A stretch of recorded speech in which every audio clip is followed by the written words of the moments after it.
I'll tell you, one of the proudest moments that I ever had as an entertainer was going on stage in a casino and playing a set that was 45 minutes and walking off the stage and realizing that we only played 2 songs. And in the course of 45 minutes and 2 songs, nobody left. And I thought that to me was success. Like, we entertained this crowd, nobody left.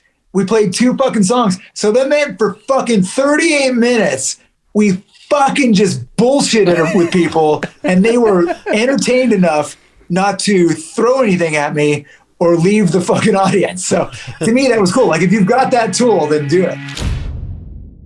Ladies and gentlemen, welcome to another episode of 2020. I'm Siobhán Cronin here with Cory Peza and Benny Goodman as always. How's it going, guys? It's going great. Looking forward to jumping back into part 2 with the one and only Satchel. Yeah, it's like when you wake up like with a waking dream, except the dream is actually reality, and you realize that reality is Charlie Brown's teacher, except Charlie Brown's teacher's Satchel from Steel Panther telling you wisdom about politics and life and culture and subculture and introspection. And you're like, the guy from Steel Panther knows how to use words like that? And if you listen to the earlier episode, this is kind of just a continuous stream of consciousness from part 1. So, of course, we just kept going, jumping right back in. Yeah, so this will probably make sense, but maybe not. We're about to find out. So here it is, part 2 with Satchel.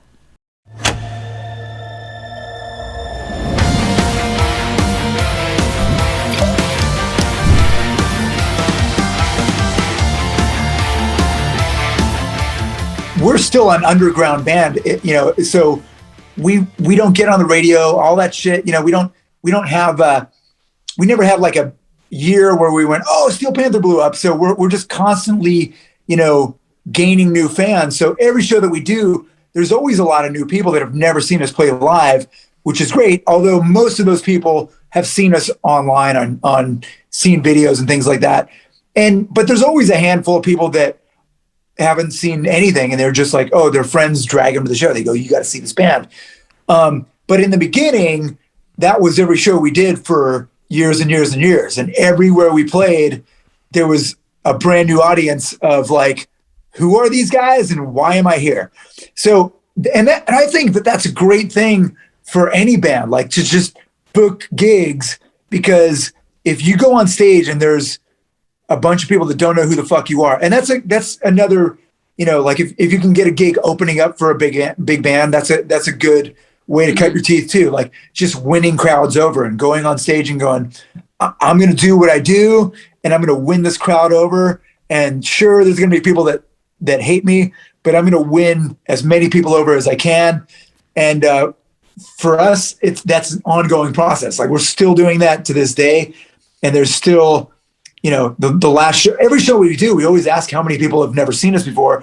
And it's usually half the audience. So to me, that's a good thing. Like, we're continuing to bring new people into the circle. But there's always people like, we've been playing for so long that there's people that have seen us like hundreds of times and they're still going to shows. So we're like the heavy metal Grateful Dead, right? Like people are like, oh my God, this is my 4,000th Steel Panther show. And it just gets better and better. I can't wait to see him again, And then I remember we played the House of Blues in Los Angeles for 13 years straight, right? Every Monday night. Started at the Viper Room, then moved to the Key Club, then we moved to the Roxy, and then we went to the House of Blues. And after 13 fucking years of every fucking Monday night, like we finally played the last show in Hollywood. Like we ended, I think they were going to tear the House of Blues down.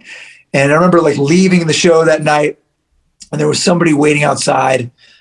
And I was getting into my car, my Isuzu hatchback, right? And there was somebody who came up to me and he was like, hey man, like you guys are great. Like I live like right down the street and I just heard you guys, you play here every week. That's fucking awesome. And I was like, yeah, that was our last night. we're never playing here again. Like, you just found out about us? And he's like, yeah, like yesterday. I was like, you fucked up, man. And he was like, yeah, I missed 13 years in a row, and I saw you on your last fucking night. Good job. Yeah. That's funny. That's such great advice, though. I'll say that it's relatable, even with Starset. That having talked to fans, a lot of people have said like, "Oh, I saw you guys open up for Shinedown, and I saw you, and you just like captivated me." And then they've started coming ever since. And as long as you're always developing something and you're creating some new level of interest for the people that have stayed committed to you, they really stick with you. When you get that trust. Does Dustin use subliminal messaging in his and like in your show? Like has he built it in like flashes of like follow, obey? You wouldn't know. If does he do that? Does he have binaural sounds coming out? I wouldn't know because I really haven't ever gotten to see the show from the audience perspective. From Gen Pop, yeah. Oh my God, but yeah, I don't know. A lot of similarities there. I'm surprised that he's not so technological. He hasn't figured out a way of watching himself as he's doing it. You know I'm sure I mean? he'll like, do kind it of like eventually. if you have like your sex dungeon and like you're filming yourself as you're like in the sling. Dustin can watch like megalomaniacally over all of his crowd adoring the Starset experience as like from a screen behind the people, so he can watch them watching him as they watch him. You should suggest it. I'm sure he'd be up for that. Tell him to watch the show. It's like a homework. So let's continue on from that story, though. What happened after you stopped playing in that venue for all those years? Was it that you moved on to was that like a turning point where you moved on to bigger venues, or what happened from there? We had sort of already begun to move on at that point because we went through a transition. Like we were a residency band for many, many years. We played Vegas every week. We played Los Angeles every week. We did weekly gigs in different places. And then when we started really releasing records in 2009, we started doing more touring, going to Europe and touring around the States more, and touring Canada and Australia, and doing a lot of festivals, rock festivals. And so we would have our residencies, and then we would go and do a tour for a month, and we'd come back to our residencies, and then we would just jump off the residencies and go do short tours. And then it became, one of those things where, we have to sort of focus more on touring because it was hard to leave the residencies and come back to them. But then by the time we left the residency in Hollywood, we had already done a fair amount of touring, and we were sort of ready to leave for good. I can't remember what year that was, like 2015 or 16 or something like that. But yeah, it's very difficult to transition from a residency band to a touring band, as you can imagine, or transition from a band that does covers to become an original band. I mean, because we were very, very successful as a cover band as well, because the way I see it is this: like we are we're there to entertain people, and I don't really give a shit whether I'm playing. I love to write songs, and I love to write original songs, and that was the whole reason why we became an original band, was because it was for me, it was a way to take Steel Panther, which started as a cover band, and make it something totally unique. And but our humor and our chemistry made us unique to begin with, which was why we had such a big following to begin with. Because I'll tell you, one of the proudest moments that I ever had as an entertainer was going on stage in a casino and playing a set that was 45 minutes and walking off the stage and realizing that we only played 2 songs. And in the course of 45 minutes and 2 songs, nobody left. And I thought that to me was success. Like, we entertained this crowd, nobody left, we played 2 fucking songs. So that meant for fucking 38 minutes, we fucking just bullshitted with people, and they were entertained enough not to throw anything at me or leave the fucking audience. So to me, that was cool. Like if you've got that tool, then do it. Yeah. Call back to the importance of bullshitting and how that Right, helps exactly. in relationships and on stage and everywhere in between, right? Yeah, but you brought up an Yeah. interesting point about the differences between like a touring band and a residency band. And I think that maybe you can speak to this, but it seems like that's a super important element of having a residency or being in a place like Vegas or LA, where it's like you really have to go over and above to entertain people because they are there for the sole purpose in many ways of being entertained. They want that to be their big thing in the evening. You know, maybe they're not necessarily going to a show for any particular reason other than it's like, this is our night out and we want to be entertained. So that's a huge part of it probably. Oh, there's no doubt about it. And when we were doing Vegas every week, it was it's very different when you're doing a residency, obviously, because you're basically playing to what could possibly be the same crowd every week, and you do want people to come every week because that's going to pay your bills if it's crowded every week, and if you can get return business, that's the only way you're going to keep your residency. And so every week it was. You know, there was the pressure of, we can't do the same set. I certainly can't, you know, talk about the same shit or do the same jokes or shit like that. So it was really like truly a challenge to be spontaneous and step onto the stage and really listen and be in the moment and try to have fun with the other guys in my band and involve the crowd. That was another thing. Like when you're a touring band, you know, especially if you're a band like Steel Panther, where we could go on in front of a different audience every night of the tour.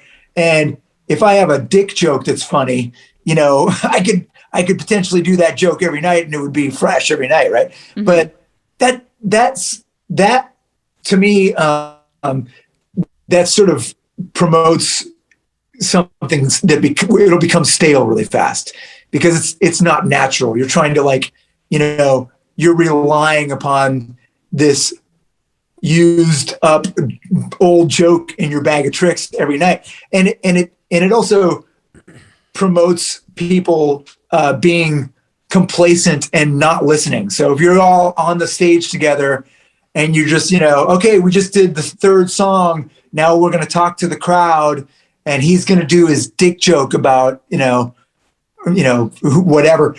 Then everybody just sort of like, it's paint by numbers. Mm-hmm. And if you're painting by numbers on stage, the crowd can see right through that every fucking time and they get bored really fast. And so the only way to have it be real is to be connected to the crowd and be in the moment and involve the crowd.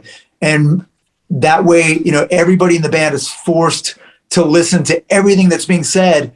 And that's the only way that I feel like shit comes off genuine and real and funny and spontaneous.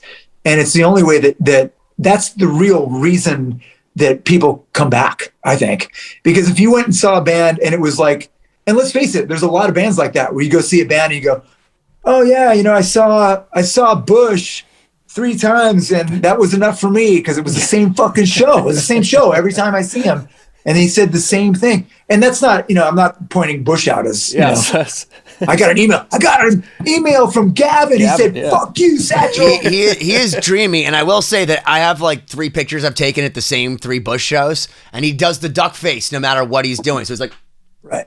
So like, but you gotta give it to him because he's got like the cutoffs. He looks amazing. He's like 74 years old, but he's way more shredded than any of us. And he's like banging a bunch of chicks all the time. And come on, man, when I was in the quad at Northeastern, I used to, it must be your skin because I'm thinking, it worked every fucking time, every other time. Yep. Yeah. I mean, you know, listen, there's a lot of bands out there and there's a lot of bands that are going to do their show and they're going to be boring in between songs and all that shit. But, you know, listen, and that's why I'm in Steel Panther, because when people come see Steel Panther, I want them to fucking be entertained from start to finish. And I want to be entertained too. I want girls to get on stage and take their fucking shirts off and show me their vaginas. I mean, like, I want to have fun too. I want everybody to have fun. Fuck. You know what? I have to ask you because you're a defender of the faith, because I know you played with so many different people, everyone like Rob Halford, all that sort of stuff. Ronnie James Dio. when I saw him while he was alive, and he was the Freddie Mercury of metal for me.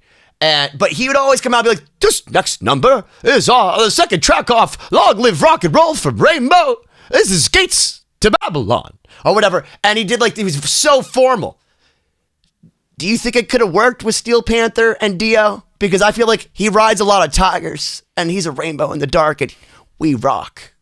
Yeah, well, dude, I mean, like, the cool thing about Dio was he didn't, I mean, dude, when you have a voice like that, you don't really have to do anything else. You know, he sang like a fucking, I mean, we always play this game, like, who's your top 5 favorite vocalists, right? Of all fucking time. Dio is always in there for me. Like, it's hard to pick the top 5, but I would definitely put Dio in the top 5.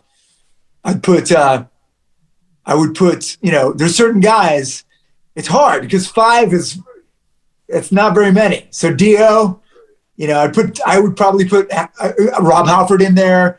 You know, a lot of the metal guys that I love, like God, you know, I mean, like Bruce Dickinson. There's only 2 left, right? I was waiting. I mean, you know, I'd have to put I got to put Michael Starr in there because he's badass. He's a great singer. He is fucking great. And then I only got one left, so I don't know. Like, who do I use on the last fucking one? There's a lot of good singers, you know. And is it just on the vocal, or is it front man? Because listen, I'm gonna tell you right now, it's Freddie Mercury, because anyone that can go in front of 100,000 people in a unitard, okay, and it's badass, and you're gay as fuck, and no one even knows. Doesn't fucking matter. You're holding a goddamn scepter, and you got camel moose toe just sticking out, like all weird looking in that fucking strange ass unitard. It looks like it's on backwards. And you're just going, Dio! And like 90,000 people at some football stadium in Brazil singing it back. And they hit every fucking note. And he's doing like all these weird runs. It doesn't matter that he's got a moose knuckle just fucking hanging out there, or he's wearing a unitard and he's got just a stash. Doesn't matter. Because his fucking voice, like, just like the fact that Dio was like a 5-foot Lemmy. Yeah. I will say this too. I had the really awesome opportunity to meet Dio one time. And I played him a game of Miss Pac-Man. It was there, and he was like, "You want to play Miss Pac-Man?" And I said, "Yeah, I'll play against you." And he was like, he bragged. He said, I'm pretty good. I'm pretty good. And so I was a little scared. I was like, is he going to kick my fucking ass in Miss Pac-Man?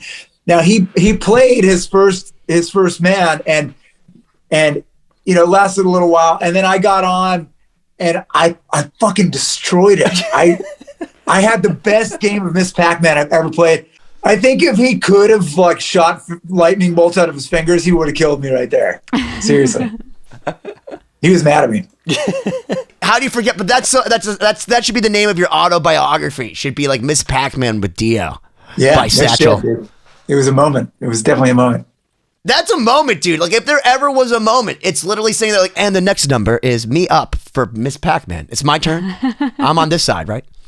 That's right. It was dude. It was I was fucking nervous. I was like, woo.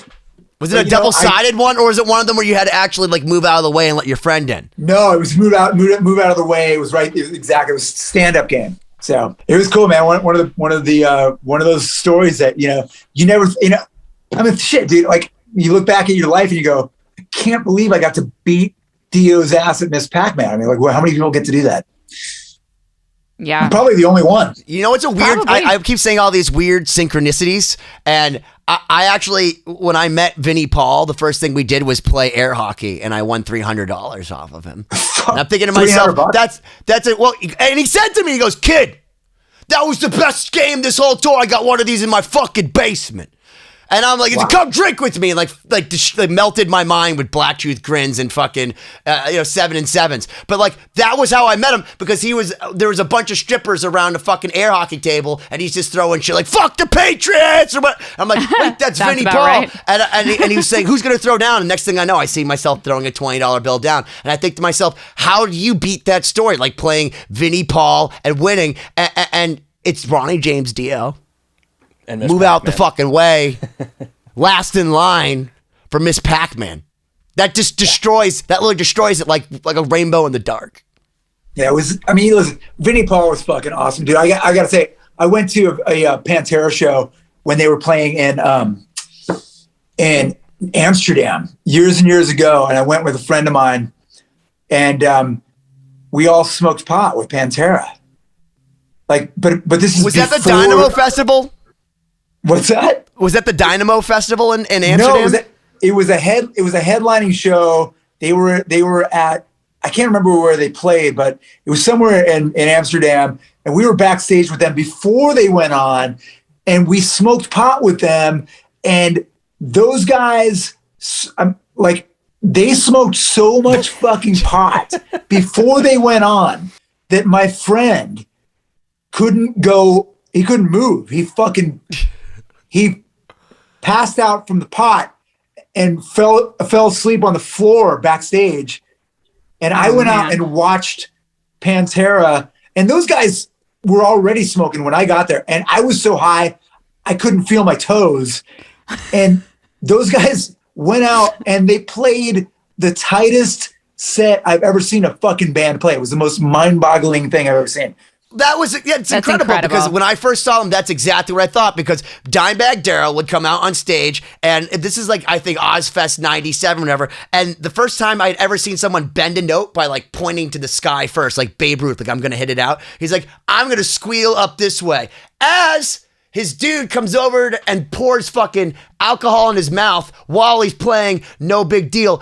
You think it's a one-time thing? It's not a one-time thing. They come over, they fucking annihilate his mind. Does he play any worse? No, he's playing domination. Fucking perfect. And if you hear a soundboard mix of any of that shit, because I have a bunch of fucking Pantera bootlegs, you listen to some of these bands and you're like, all right, like what?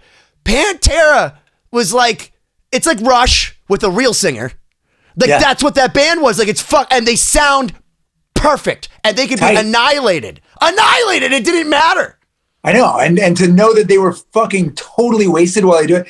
Like, I heard you probably heard this before. Like, we know they say that there was some study done about how when you smoke pot, like if you are a pot smoker and you're like studying like physics, right? So you're in high school and you're smoking pot every day and you're studying physics. This is Ben's favorite fact right here. No, I said this to Ryan Roxy, and he said, children, don't listen to this. Yeah, that you get high on the same drugs as you do it. So if you're going to play high on stage. You were talking about cocaine, I think. But, if you're going to study on cocaine, you got to take cocaine when you do the SATs. That's you're going to fucking fail. And that's exactly what that's where I think, like, Pantera wrote all that shit. They wrote and rehearsed all that shit while they were high. So of course they can play it while they're high. That's the only way they can fucking play it. You know? Makes sense. It's awesome. So that's the lesson, kids. Take drugs.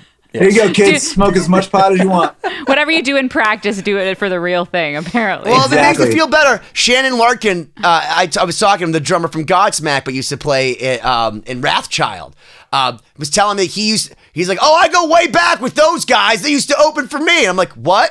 He's like, yeah, me and Dime have a whole fucking album. Like, I told him 9 Inch Nails was gonna make it. He told me he's named some band, and like we had a whole record like that. And all we do was just like go in his basement and just fucking crush 60 beers and just record. Like, where are their tapes? Oh, they all exist. Like, but I don't remember any of it.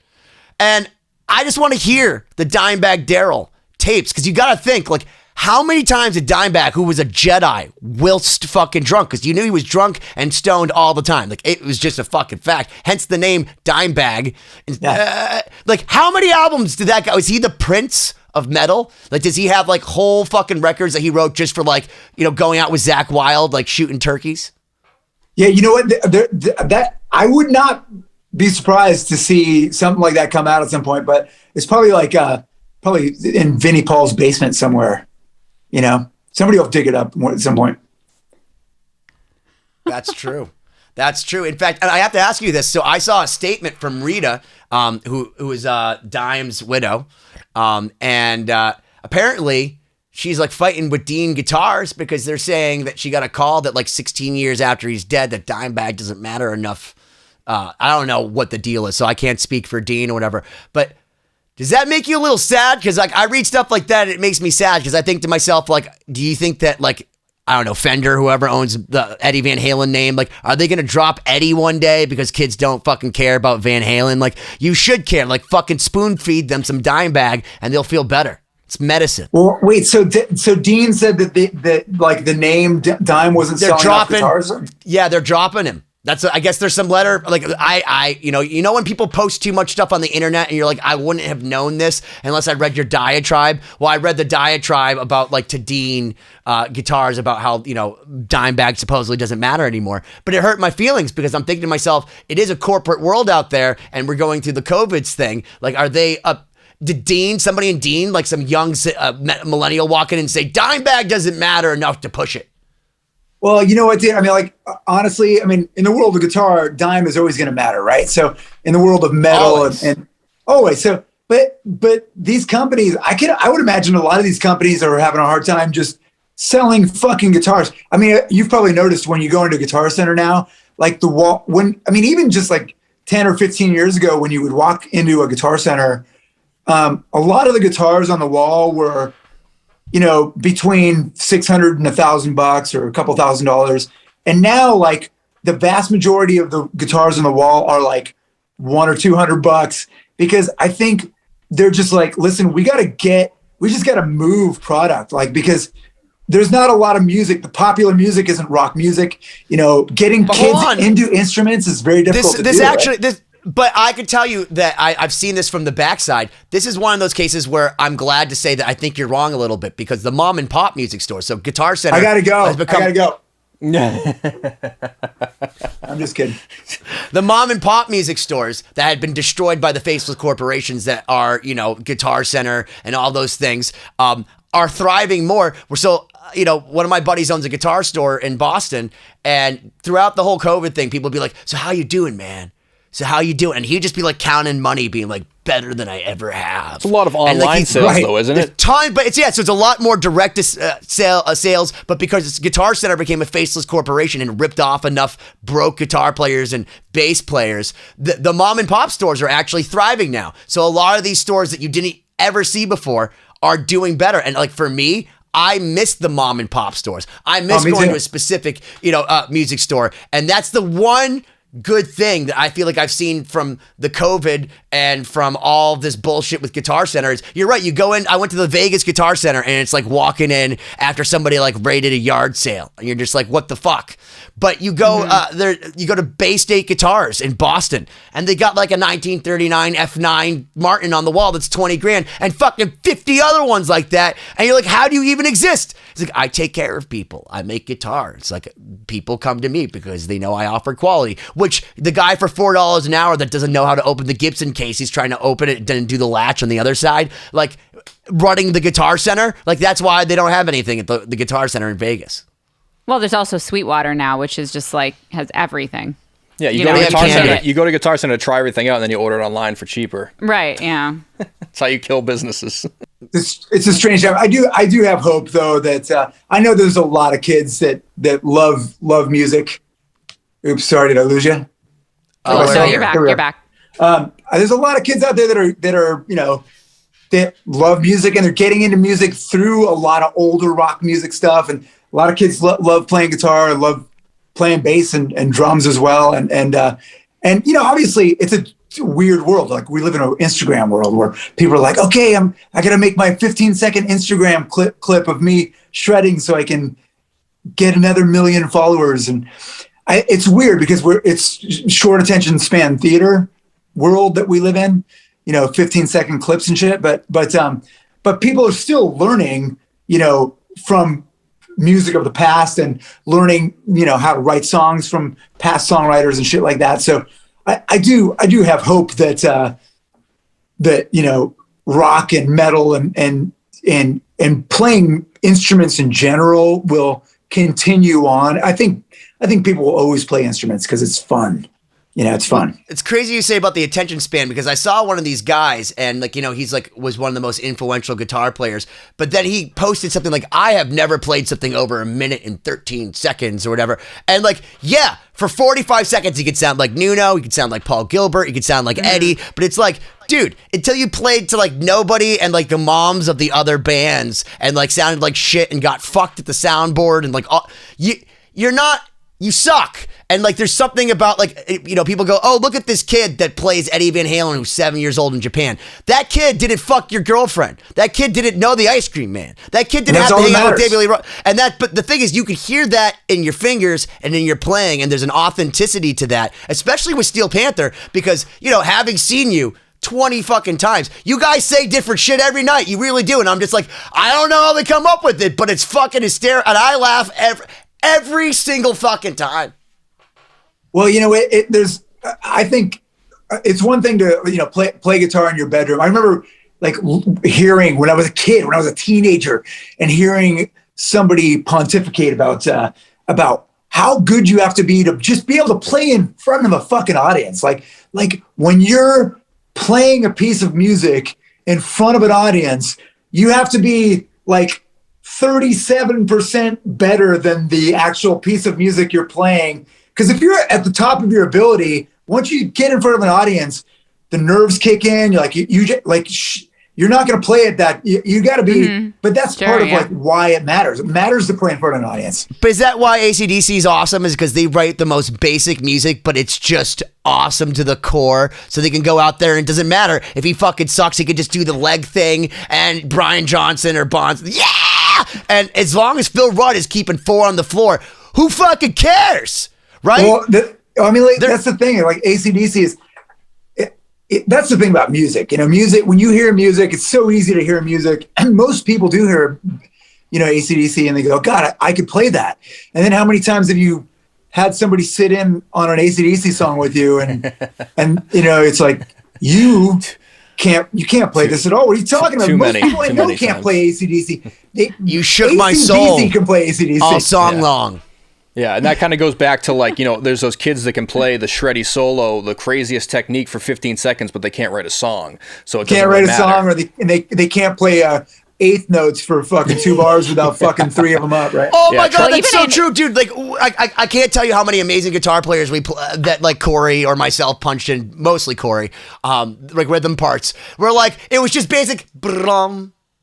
Like, you know, the easiest shit, but then they'd be playing like Yngwie arpeggios, fucking perfect, tripling it Randy Rhoads style, but just simple like palm muted rhythms. And I'm like, that's something that's also people have to understand.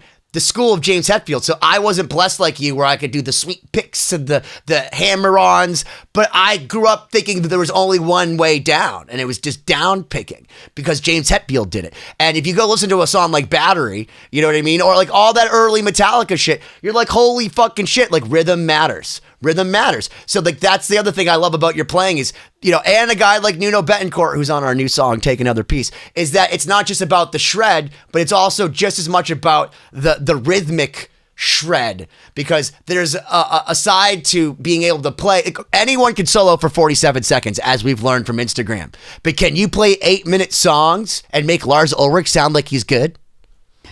Yeah, right, exactly. Can anybody make Lars Ulrich sound like he's good? You play better Lars Ulrich playing one-handed when you play live than Lars and James together.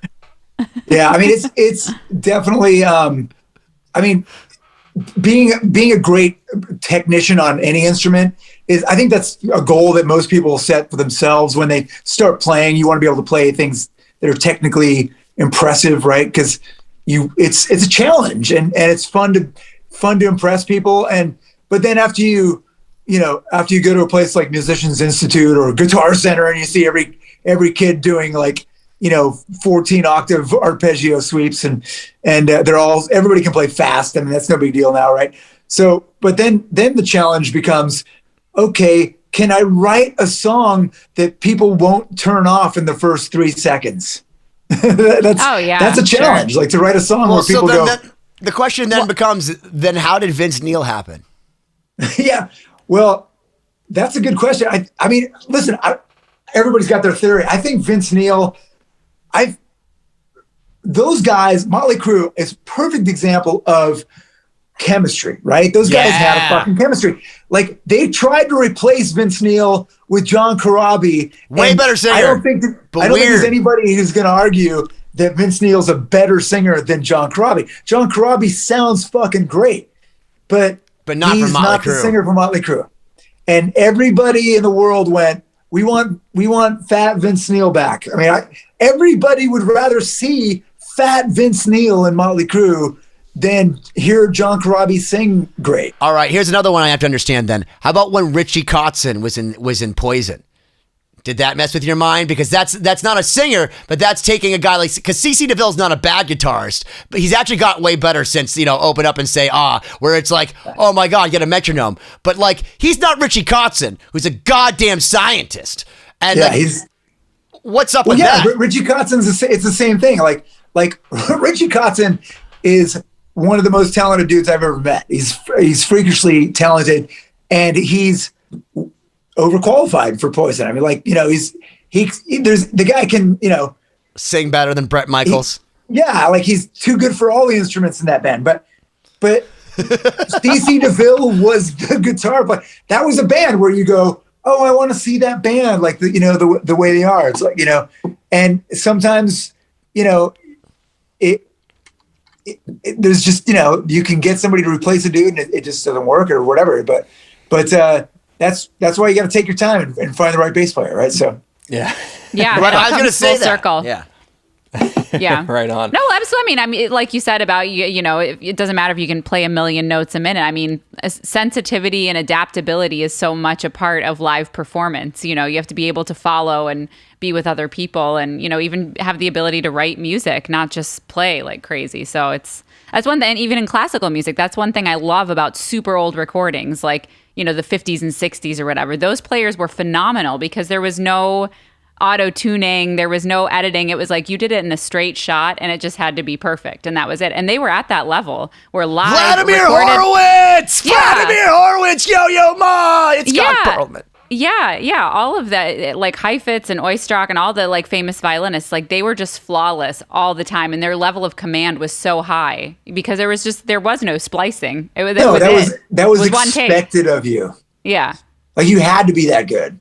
And where I think nowadays, I mean, listen, and that was the same way with singers back then. Like it was like, oh, you've got to be able to fucking kill it.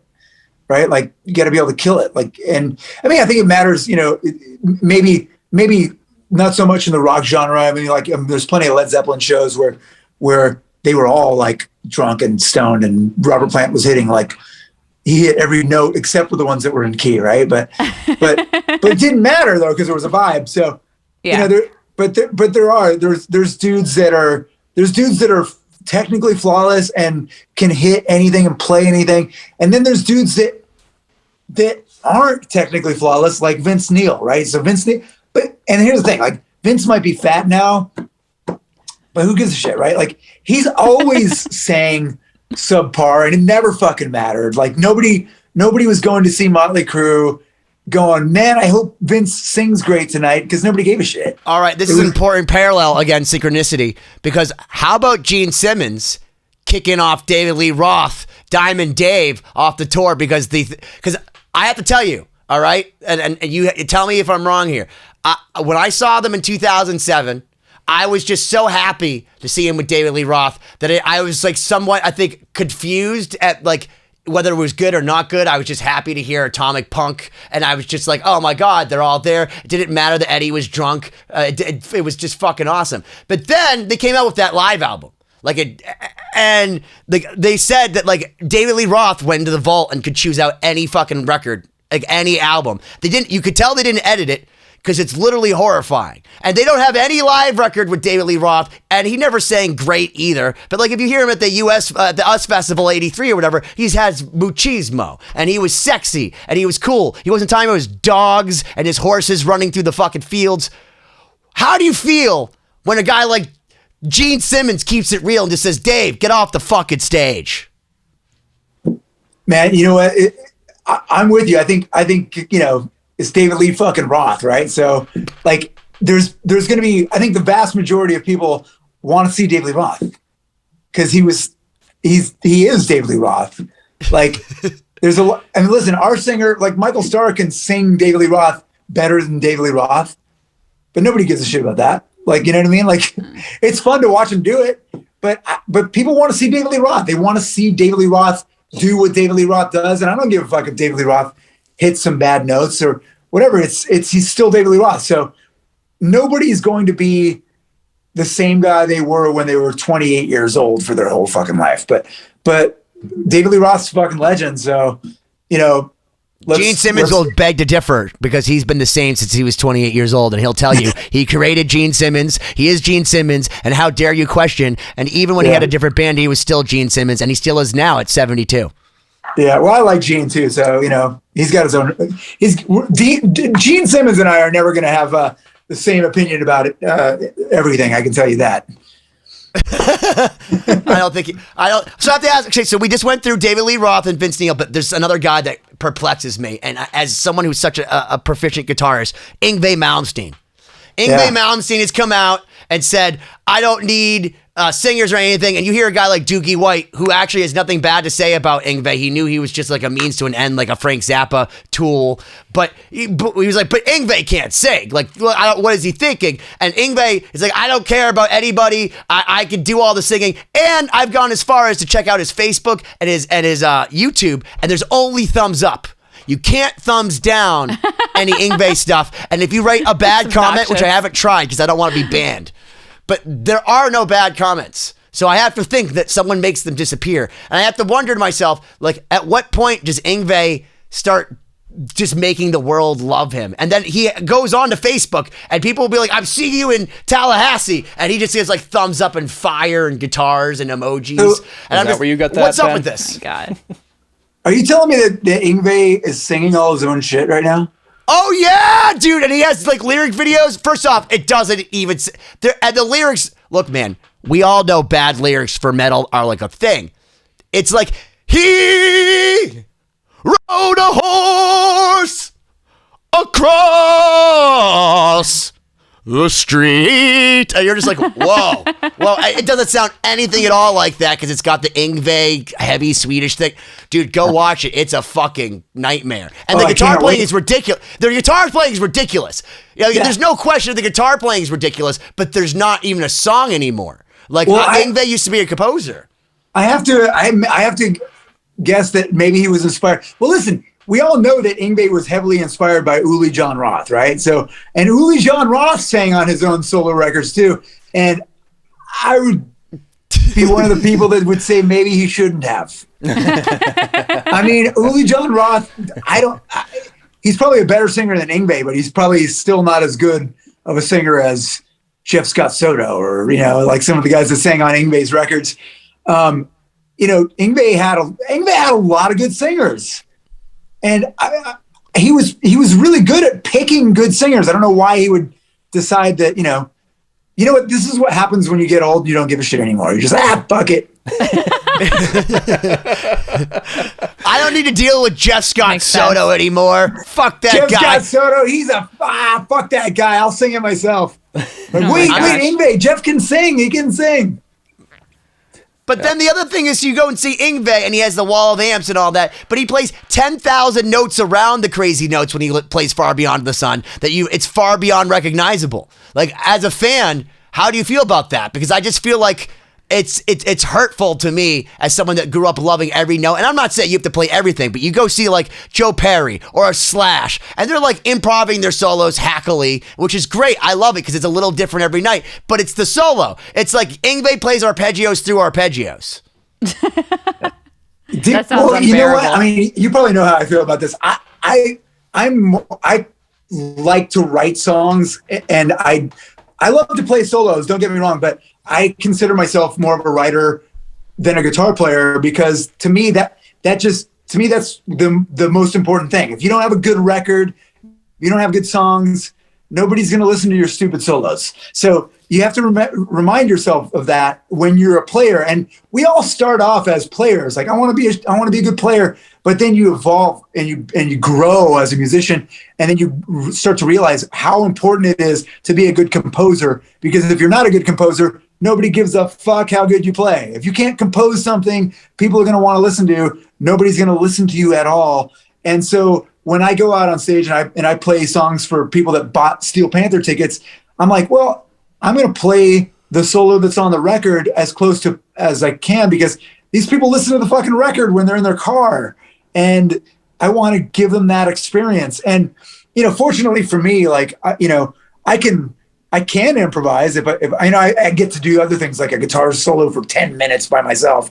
So I can improvise and I can improvise comedy. I can do all kinds of shit. But when it comes to guitar solos, I'm with you. Like, I think that Yngwie did a lot of classic solos on songs like Far Beyond the Sun and things like that. And I want to hear those, but Yngwie also, likes to improvise. Can I summarize Yngwie for you? I love this because this is the Generation X set list because I'm a nerd, right? Steve Vai put this thing together with a guy named Nuno and this other dude, Zach Wild and Tosin Abasi and all that. And then, so you have like 3 cute little songs with Tosin, 3 cute little songs with Nuno, Father Zach for 3, Father Steve for 3, then Yngwie, Big E, top down, foot down, no rest for the wicked, Big E. So it's like, actually, it's a medley. Oh, then the next one's Valhalla, Baroque and Roll, Masquerade End. So it's technically a 3-song medley. 1000 Cuts / Arpeggios from Hell. So also a medley. Badanier, Double B, Paganini's 4th / Adagio. So that's technically a medley. Far Beyond the Sun, which we all know is 17 minutes long. Trilogy / Fugue, parentheses short / Echo. Acoustic, which must mean the acoustic solo. Black Star with Father Steve. So extra. And then he's done. And just so you know, Steve Vai put the show on. Do you think that Yngwie's like, I'm only going to play in your closet if I could do 17 songs for your every one? Wow. Well, it sounds like Yngwie wanted to piss all over the stage and claim it. Oh, dude. It's like Steve Vai's little legacy Carvin amp like pushed out in front of like 7,000 Marshalls. Yeah. It was adorables. Well, we've all heard the Yngwie stories for years, and I have to just assume that they're all true. Like Yngwie's got a bit of an ego, and I've heard stories from, like we all have. We've all heard Yngwie stories, which make him the person he is. I don't. Can I tell the funniest one that I've ever heard? I'm going to tell you the funniest one because we have to have a funny, because he lives in Florida. And he drives around in a Ferrari, like an 80s Testarossa. Like, like he totally, like every single day. And even if you read like Doogie White's interview, he's like, oh yeah, he used to pick me up every morning. We'd go to Starbucks in his Ferrari. We'd play tennis for 2 hours. But so my friends were in this band Diecast, and they were in the same studio as Yngwie. And there was this long road he had to go down that was like all dirt road. And like his Ferrari was always covered in dust, and he'd get it cleaned every day. It'd show up waxed. And like he would always come into their sessions wearing like a different Rolex and asking a stupid question like, so if I press play, does it play? Like dumb shit all the time. And they're like, he was so fucking annoying and like disruptive of their sessions. So finally at their last day, they go outside. They're just leaving forever. And Yngwie's Testarosa's out there. So they wipe their balls all over the car and then just draw giant dicks in the sand. And I don't know if they taped it or filmed it or waited for Yngwie, but to know that Yngwie walked out to his like 86 Testarossa with just dicks all over it made my fucking day. That's pretty cool. And he probably didn't wash his car for a while, so that was on there for a while. Ew. Well, if anybody deserves it, it was Yngwie. Right. Yeah. Indeed. For sure. So listen, we want to say, Satchel, thank you so much for coming on the show and being like so generous with your time. And like, I hope that like I could come see you in person. I definitely want to watch you guys and experience it, because like I miss rock and roll. Like I saw Guns N' Roses myself, and it was just a very weird experience because I was like, I don't think I've actually been excited by music live in front of me that like wasn't on a computer screen in years. Yeah, well, I mean, hopefully we'll be, I'm pretty sure we're going to be. Where are you going to see us? You're going to be in New Hampshire, New Hampshire, right. September 19th. September 19th and the 21st. Yeah. Where you're giving me a comp at the door because I'm broke. Let me know my unemployment leaves. Comp you anytime, dude. See, look at that. I just Jewed him on the show. You guys, it's a written contract. Judge Judy says it right now. That was a verbal contract. You all heard. I got to look up your tour dates. I want to see it too. I'll hook you up. Any one of you guys want to come to the show, just let me know. For sure. And, awesome. We'll be out in, I can't remember what date it is, but I know it's in September. Yeah, that's like 19th and 21st. 19th and 21st. So. Yeah, in Hampton Beach. Yeah, we're looking forward to it. Hopefully it won't get canceled. Hopefully there's not going to be any hurricanes near Hampton Beach. Fingers crossed. Let's hope. Dude, it's live free or die there, bro. It's like your fucking mantra. They're like, dude, we don't fucking care. We're going to live free and let Satchel fucking die if he has to playing this in the Hurricane, but fuck it. That's New right. Hampshire. Oh my gosh. Well, Satchel, thank you so much. This was such a pleasure to talk to you. Yeah, thank you, of course, for spending time with us. Yeah, it was fun talking with you guys too. Thanks for having me on, and you guys can edit it down to about 12 minutes if you want. No, everything was awesome. It was great. And good luck with the bass player search. We love you. We know that you're going to be triumphant and that you're bringing the metal to all the people out there. And just like Lemmy, just like Ronnie James Dio, we need to have a little serving of metal in every single town. And whether you have Lexi, who's going off and doing his own thing, or anybody else, I know that you shall reign supreme because they have you, Satchel, and they have Michael Starr, and they have Styx. And you guys are fucking amazing. And I'll tell you that I will follow and enjoy and hopefully get drunk with Cory every time we come. Let's do it. Absolutely. I appreciate that. And we will find somebody at some point. And you never know, man. Maybe it'll be you. It might be you, Benny. You never know. Carefully. Maybe I will get drunk when I come. Maybe I'll learn bass. Get up and play some bass. Okay, you guys have been 2020. We'll see you next time. Thank you. Thanks, man. Great seeing Bye, you. guys. Rebel Yell we cut the track, and then our producer Keith Forsey said, we need something at the front to let people know the cavalry's coming, rather than just, bam, here it is. And I said, I've got this little intro thing. I've had that intro thing for years. And I said, let me just tag it on the front. And that's exactly what happened. So those are sometimes those little afterthoughts that become really cool,